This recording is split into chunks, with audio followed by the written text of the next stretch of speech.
여러분 성경에서 가장 끔찍하고 공포스러운 사건을 하나 들라면 여러분 어떤 사건을 들 수 있을까요?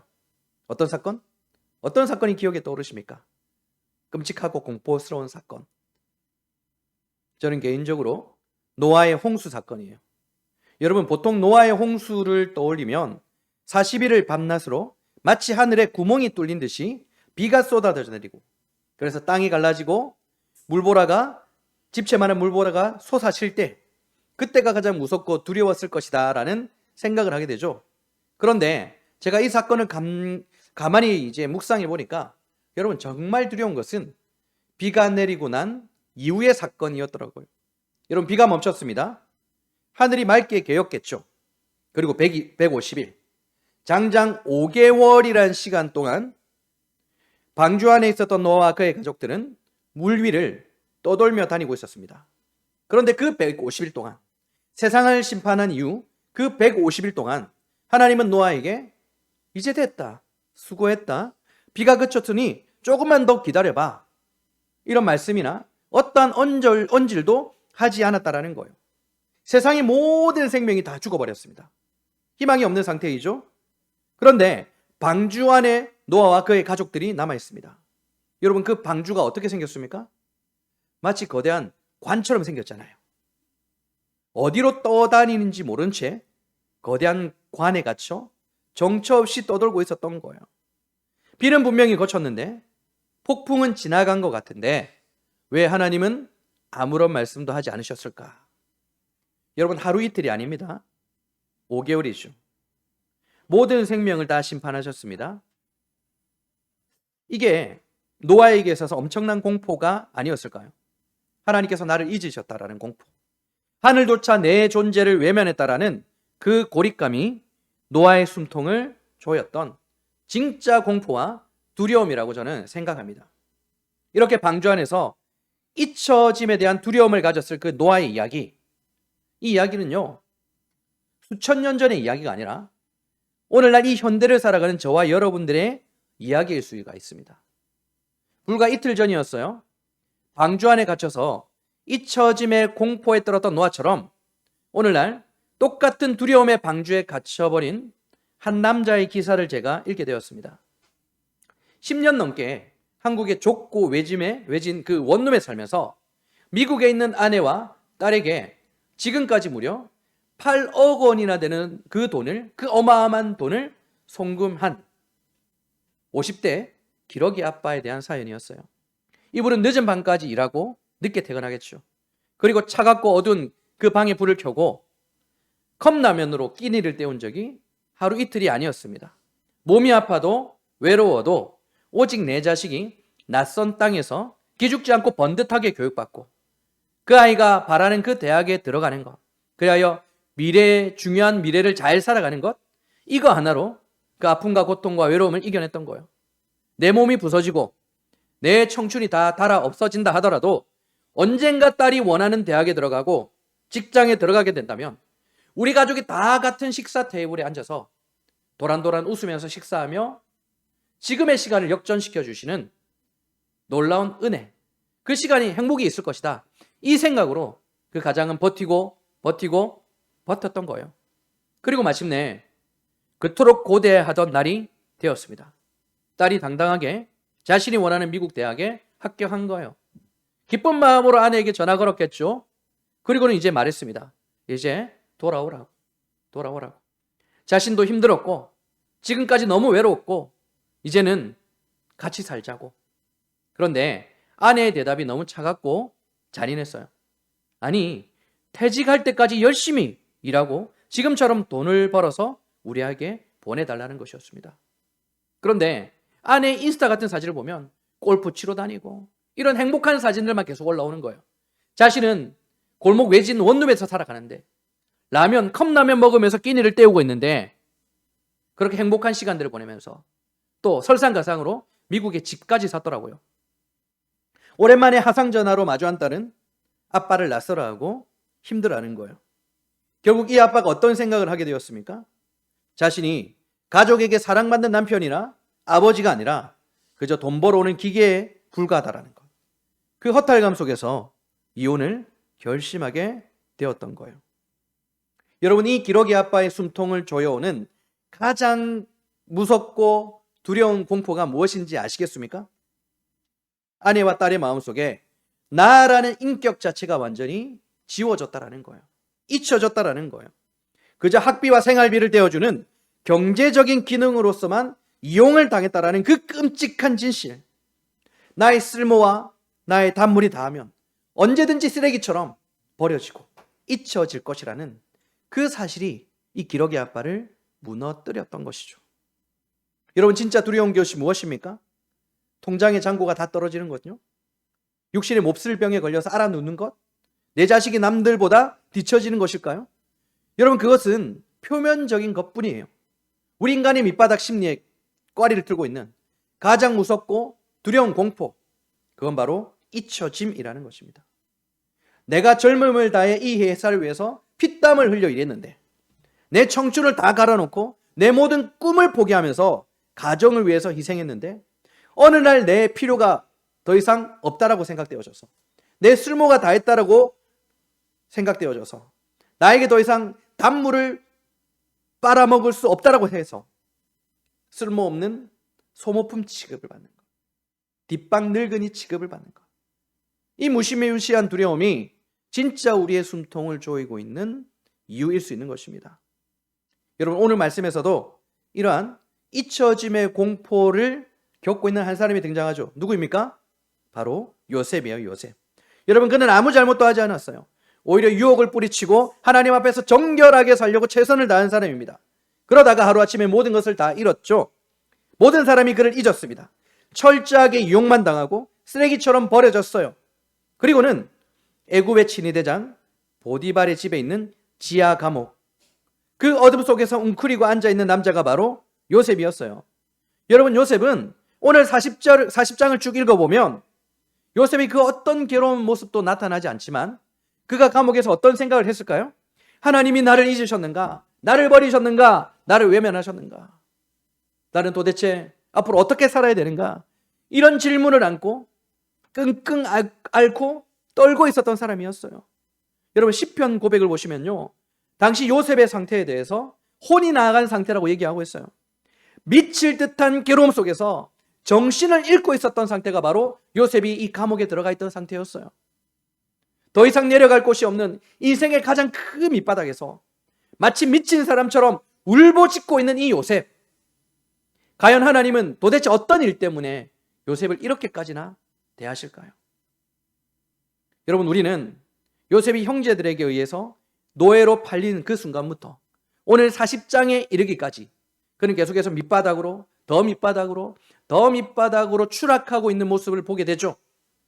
그를 보면 더 내려가고 있어요. 종으로 팔린 것이 가장 밑바닥이라 생각했는데 더 추락하고 있어요. 그러나 여러분, 사실 요셉의 이야기는 추락하고 있는 이야기가 아니에요. 오히려 하나님은 그를 가장 완벽한 타이밍에 세상 밖으로 끌어올리기 위해서 준비시키고 계셨던 것입니다. 마치 개구리가 가장 높게 뛰어오르기 위해서 가장 몸을 움츠리듯이 말입니다.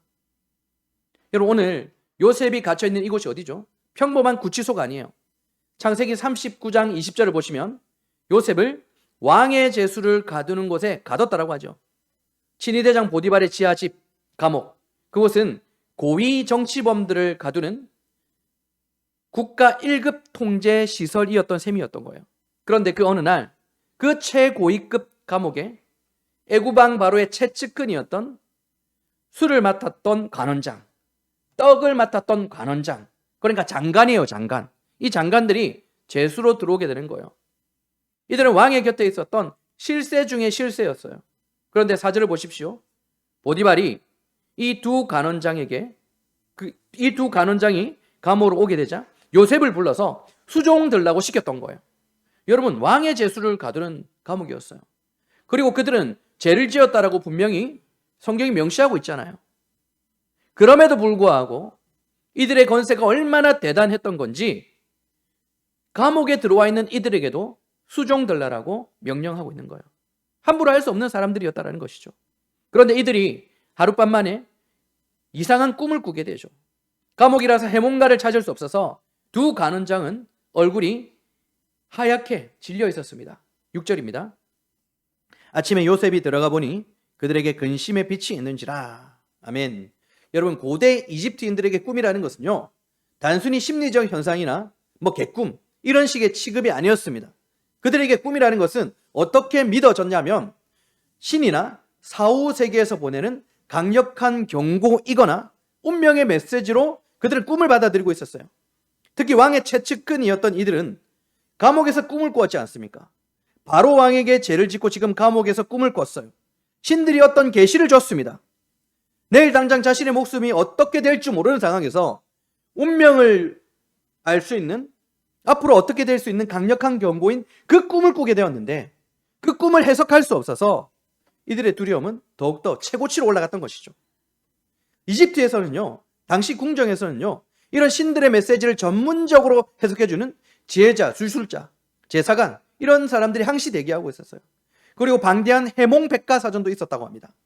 하지만 오늘 이 두 간원장은 감옥에 갇혀 있죠.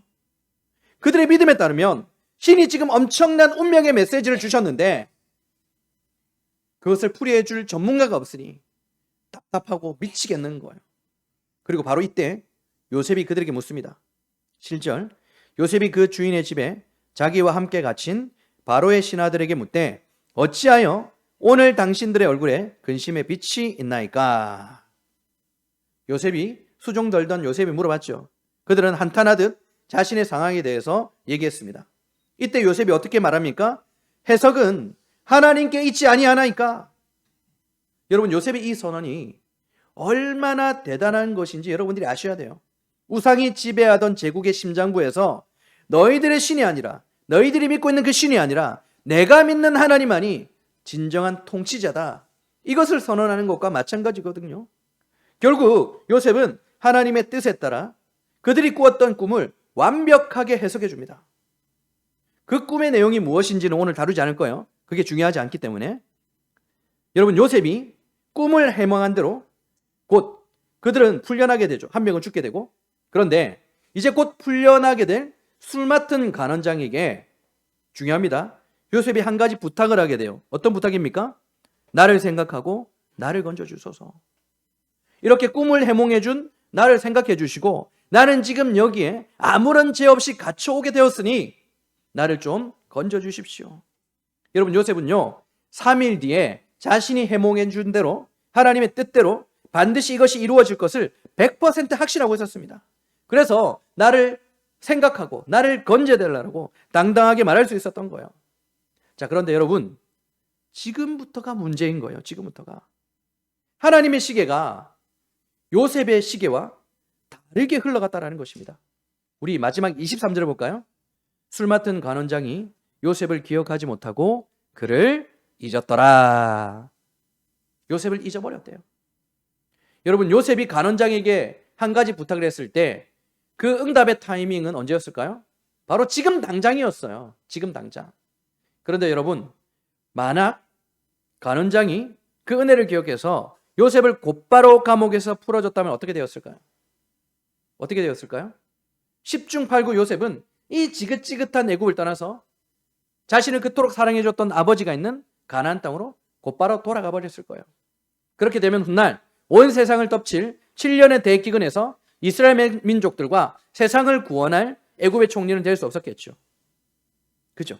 자, 그리고 오늘 말씀은 아니지만 그 다음 장인 41장 1절을 보시면 만 2년 후에 바로가 꿈을 꾼 즉 하고 있습니다. 이게 어떤 말입니까? 하나님은 애굽의 최고 권력자인 바로 왕이 해석할 수 없는 꿈을 꾸게 하신 이후에 그것을 해석할 수 없어서 온 나라가 발칵 뒤집히는 난리가 나더는 이 결정적인 순간까지 기다리신 거예요. 바로 그 순간에 간원장이 요셉을 떠올리게 하심으로써 요셉을 제수해서 단숨에 제국의 2인자로 끌어올리신 것이었죠. 여러분, 그러므로 결국 오늘 말씀 23절 요셉을 기억하지 못하고 있었다라는 것은 참된 의미는 하나님이 요셉을 잊고 계셨다라는 뜻이 아니라 무대의 주인공으로 요셉을 세우시기 위해서 하나님이 세팅해 주신 가장 정교한 시간표였던 거예요. 할렐루야. 자, 문제는 우리는 이미 이 기가 막힌 하나님의 타이밍, 하나님의 때에 대해서 머리로는 정확하게 이해하고 있다는 거예요.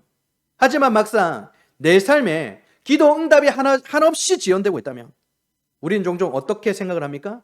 짙은 안개 속을 걸어갔는 듯한 이 막막함을 느끼는 거예요. 마치 요셉이 감옥에서 견뎌했던 그 막막한 2년의 시간처럼요. 우리는 하나님의 완벽한 타이밍, 하나님의 시간, 하나님의 때를 믿는다라고 말하지만 동시에 멈춰 있는 것 같은 이 시간 속에서 한없이 흔들린 적이 얼마나 많습니까? 자, 제가 한 가지 더 예를 드릴게요. 여러분, 사도 바울을 한번 생각해 봅시다. 사도 바울의 삶을 한번 보면 기다림이라는 것은 방치가 아니라 치밀한 준비의 시간이라는 것을 우리가 아주 선명하게 알 수 있어요. 여러분, 사도 바울은 다메섹에서 부활하시고 승천하신 예수님을 아주 뜨겁게 만나게 되죠. 체험하게 됩니다. 엄청난 기적을 맛보았죠. 여러분, 그리고 그는 이미 지적으로도 완벽하게 준비되어 있는 사람이었지 않습니까? 예수님께서 한순간 은혜만 베풀어 주시면 그는 곧바로 당장이라도 세상에 나가 위대한 사도로 쓰임을 받을 수 있었을 거예요. 하지만 하나님은 곧바로 그를 화려한 사역의 무대로 올리지 않으셨죠. 오히려 그를 아무도 알아주지 않는 아라비아 강야로, 그리고 그의 고향이었던 다소로 보내어 버리셨어요. 여러분, 그 기간이 얼마인 줄 아십니까? 갈라디아서를 보면요, 무려 10년이 넘는 칩거의 시간, 잊혀짐의 시간을 보내게 되었습니다. 바울이 회심한 직후 그가 가게 된 곳은 아무도 없는 아라비아 강야와 다메섹이었어요. 성경은 그가 그곳에서 3년을 지냈다고 하거든요. 그리고 이후에 예루살렘으로 가게 되었는데 그가 살해 위협을 받게 되잖아요. 그래서 쫓기듯이 자기 고향인 길리기아 다소로 가게 됩니다. 그리고 바나바가 그를 찾아와 안디옥 교회로 부를 때까지 그곳에서 무려 10년 가까운 시간을 칩거의 시간, 잊혀짐의 시간을 보낸 거고요. 훗날 바울은 갈라디아서 2장에서요, 자신의 과거를 회상하며 14년 만에라는 표현을 사용하고 있어요. 학자들마다 이 시간을 어떻게 생각하고 있었을까요? 바울은 예수님을 뜨겁게 만났습니다. 뜨겁게 체험했어요. 누구도 쉽게 경험할 수 없는 예수님을 만났던 거예요. 그런데 본격적인 사역의 무대에 오르기까지 무려 10년이 훌쩍 넘는 시간, 길고 긴 잊혀짐의 시간을 보내야만 했다는 것입니다. 여러분, 도대체 왜 이 잊혀진 시간, 멈춤의 시간이 필요할까요? 다들 이렇게 해석을 해요, 학자들이. 그 기나긴 시간 동안 바울이 평생 머리로만 이해하고 있던 이 율법을 십자가의 은혜로 완전히 다시 해석하는 치열한 시간을 보낸 시간이라고. 즉, 넉넉하고 단단한 사도의 그릇으로 빚어지고 있던 시간이었다라는 거예요. 여러분, 세상의 눈으로 보면 그가 보내왔던 10년이 넘는 그 시간, 방치의 시간, 잊혀짐의 시간, 칩거의 시간은 낭비되는 시간으로 이해되어질 수 있잖아요. 그러나 사실 신약 성경의 절반을 기록할 정도로 위대한 영적인 거목으로 깊이 뿌리를 내리는 가장 중요한 시간을 그가 보내고 있었던 것입니다. 사도 바울에게 있어서 이 잊혀짐의 시간이라는 것은요, 그 이후에 그가 사역의 무대 위에 올랐을 때 복음의 영광을 위하여서 깊게 사용되어질 수 있도록 준비되어진 시간이었다는 것입니다. 여러분, 요셉이 감옥에서 보낸 2년의 시간, 그리고 사도 바울이 보냈던 10년이 넘는 시간, 이것은 하나님이 세상을 구원하기 위해서 그들의 인생에 기다림의 시간을 허락하신 주권적인 계획이었다고요. 하나님이 방치하신 것이 아니라 완벽한 하나님의 때를 위해서죠. 결국 요셉의 2년이라는 시간은 하나님의 가장 완벽한 때를 맞이하기 위해서 그에 걸맞는 그릇으로 빚어지는 훈련의 시간이었다는 것입니다. 우리의 삶도 이와 같지 않을까요? 당장 기도가 응답되지 않고 너무 답답한 이 시간은 하나님께서 우리를 방치하시는 시간이 아니라, 우리를 내버려 두시는 시간이 아니라 앞으로 부어주실 그 크고 위대하신 은혜를 온전히 우리가 감당할 수 있도록 우리를 단단하게 준비시키고 계신 시간이라는 것입니다. 그러므로 여러분, 지금 당장 내 삶에 어떤 문이 열리지 않는다고 해서, 혹은 응답의 시간이 계속 기약 없이 길어진다고 해서 절망하거나 포기하지 않기를 바랍니다. 우리를 사랑하시지 않습니까? 우리를 사랑하시는 하나님은 우리를 향한 하나님의 시계를 단 1초도 낭비하고 계시지 않아요. 오차 없이 정확하게 계산하고 계시는 거예요. 그러므로 여러분이 견디고 있는 이 깊고 외로움의 시간은요, 결코 버려진 시간이 아니에요. 낭비의 시간이 아니에요. 오히려 하나님께서 여러분을 더 크고 영광스러운 은혜의 도구로 빚어내기 위해서 친히 끌어안고 멈추고 계신 시간인 뿐이라는 것입니다. 하나님은 마침내 가장 완벽한 타이밍에 가장 완벽한 방법으로 여러분의 삶을 끌어올리실 것입니다. 나를 향한 이 신실하신 하나님의 시간을 신뢰하면서 오늘도 내게 내어준 이 거룩한 시간을 소망 가운데 넉넉히 이겨낼 수 있는 저와 여러분들 될 수 있기를 우리 주님의 이름으로 축원합니다.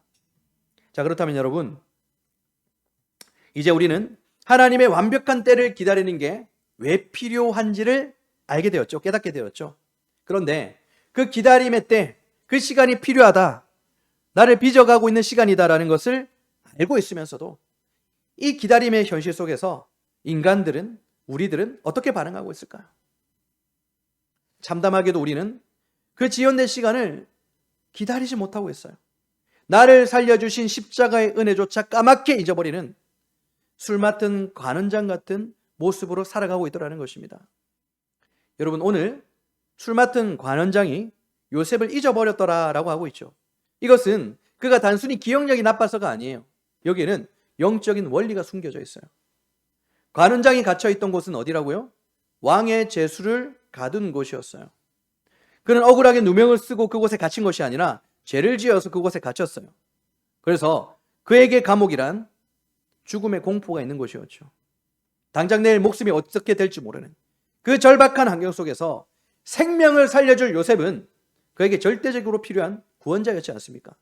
그런데 그렇게 절박했던 그가 화려하게 복직을 하고 궁궐으로 돌아가는 순간 이 모든 것들이 다 달라진 거예요. 다시 권력을 쥐고 일상의 안락함을 찾으니 더 이상 아쉬울 게 없는 거예요. 자, 그래서 여러분 23절을 보시면 그가 요셉을 잊었더라라고 하는데, 여러분 여기서 잊었다라는 말에 한번 주목을 해보시기 바랍니다. 잊었다. 이 잊었다라는 말은요, 히브리어 원어를 보시면 샤카흐 다른 단어를 사용하는데요, 샤카흐는요 건망증을 말하는 것이 아니라 더 이상 마음에 두지 않기로 결단했다. 내가 의지적으로 결정했다는 뜻이에요. 감옥에서는 생명줄처럼 붙잡았던 은혜를 문제가 해결된 풍요로운 일상으로 되돌아오 버리니 더 이상 필요 없다라는 식으로 그가 스스로의 의지로 그 기억을 지워버린 거예요. 여러분, 우리는 부끄럽거나 고통스러운 과거를 하나씩은 가지고 있잖아요. 그때 이것은 우리 스스로 어떻게 하길 바랍니까? 지우고 싶잖아요. 그때 여러분, 우리의 몸이, 우리의 신체가 어떻게 작동하는지 아십니까? 우리 마음이요, 우리를 다치지 않게 하려고 일부러 그 기억을 닫아버리는 경향이 있다고 합니다. 심리학에서는요, 이것을 동기화된 망각이라고 불러요. 이것은 실제로 기분 탓이 아니라 우리 내에서 일어나는 현상이라는 게 실험을 통해서 입증되었어요. 가장 유명한 것이 마이클 앤더슨 교수의 생각하지 않기 실험이었어요. 연구진은 사람들에게 특정 단어들을 외우게 하고 난 이후에 어떤 단어는 의도적으로 외우지 말라라고 훈련을 시켰어요.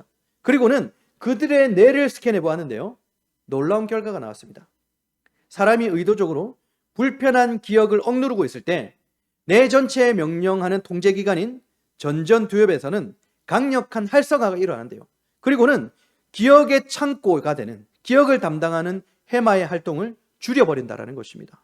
쉽게 말해서 통제센터가 비상벨을 울리면서 저 기억을 떠올리면 너무 괴로우니까 당장 기억의 창고의 문을 닫아버려라, 명령을 내리는 것이죠. 그렇다면 그때 해마는 강제로 그 기억의 스위치를 꺼버리는 것입니다. 오늘 술 맡은 간원장이 궁궐로 돌아왔을 때를 한번 떠올려 보십시오. 편안하게 누워서 있는데 내일 당장 사형당할까봐 벌벌 떨었던 그 순간, 그 끔찍한 감옥의 기억이 스물스물 올라오는 거예요. 그에게 있어서 감옥에서의 그 체험은 뭐였습니까? 다시 떠올리기 싫은 비참한, 그리고 수치스러운 과거였어요. 기억하기조차 싫었어요. 생각하기 싫었어요. 그리고 바로 그 순간 그의 뇌는 스스로를 방어하기 위해서 감옥 시절의 기억의 문을 강제로 닫아버린 거예요. 그러니 요셉마저 통째로 지워져 버린 것입니다. 여러분, 우리 역시요, 고난과 어려움과 해결할 수 없는 아픔이 있을 때 눈물 콧물을 흘리며 십자가를 붙들고 하나님께 살려달라고, 도와달라고 기도하지 않습니까? 죽을 듯이 기도하며 하나님께 도와달라고 하지 않습니까? 그런데 하나님의 은혜로 말미암아 막상 그 문제가 다 해결되어지고 평화로운 일상이 찾아오면 우리는 어떻게 합니까? 바로 이때부터 우리 안에서 앞서 말씀드린 망각의 스위치가 작동해버리는 거예요. 살만해진 나에게 과거의 그 처참하고 어려웠던 고난의 시간은 다시 떠올리기 싫은 불편한 기억이에요. 게다가 그 눈물을 흘리며 기도했던 그 시간을 떠올리게 되면 내가 주님께 내 삶을 바치기로 했다라는 그 고백까지 다시 짊어져야 하지 않습니까?